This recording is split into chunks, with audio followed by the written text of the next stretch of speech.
কারণ থাকতে পারে? দেখুন, আমরা কিছুদিন আগে শুনেছিলাম যে 20 তারিখ, অগাস্টের 20 তারিখ লক্ষণ ডেপাতে দুজন বিদ্যুৎপৃষ্ট হয়ে নিহত হন। তো ওদের বাড়িতে যাই, ওদের বাড়িতে গিয়ে খবর পাই যে মানিক মিয়া, যিনি সেদিন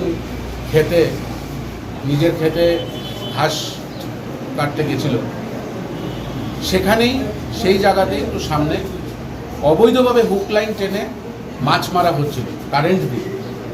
তো সেই কারেন্টের স্পর্শে এসে উনি যখন ছটফট করছিল, সেই সময় চিৎকার করে বলা হয়েছে হুক লাইনটা খুলতে।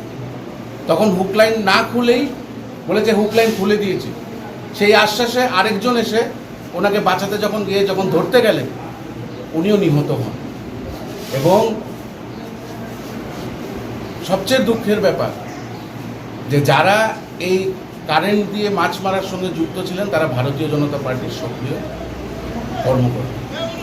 তাদেরকে বাঁচানোর জন্য কিশোর বর্মন বাবু, মানিক, যিনি মারা গেছেন, মানিক মিয়ার বাড়িতে না গিয়ে সাথের বাড়িতে দাঁড়িয়ে ওনার ছেলের সঙ্গে কথা বলেছেন।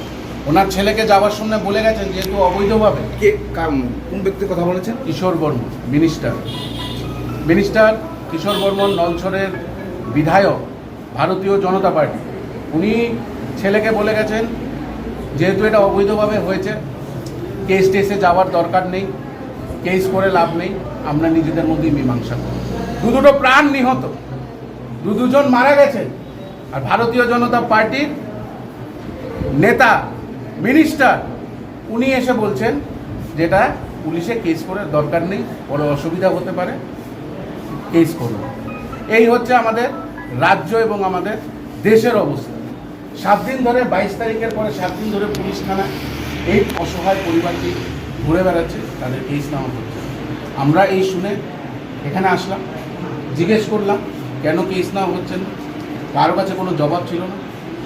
বড় সাহেব ছিলেন না, সাক্ষীতে ছিলেন। আমরা বলেছি আমরা এখানে বসবো, অপেক্ষা করব। আরেকটু পরে এসে আরেকজন বললো যে 7টা বাজবে বিকাল। আমরা বলছি 7টা না, 7 দিন লাগলেও আমরা এখানে বসে আছি। বসার ঠিক 1 ঘন্টা পরে উনি এসেছেন,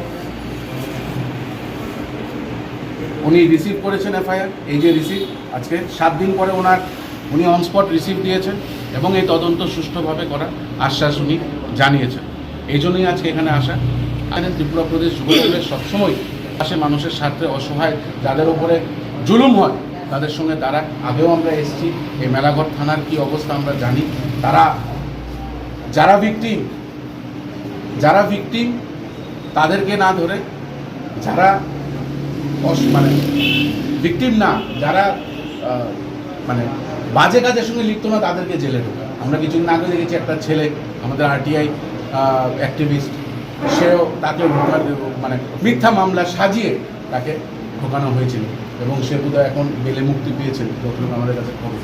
তো আমাদের একটাই কথা যে যেইভাবে যাদের ওপরে আমাদের আশ্বাস, যার নলছড়বাসী যাকে ভোট দিয়ে জিতিয়ে এনেছে, সে পরিবারের বাড়িতেও যায়নি, পরিবারের বাড়ির সঙ্গের বাড়িতে তাদেরকে ডেকে এনে সহানুভূতি জানানোর কথা সেখানে না জানিয়ে বলছেন কেস করুন। প্রশাসন থেকে আপনাদেরকে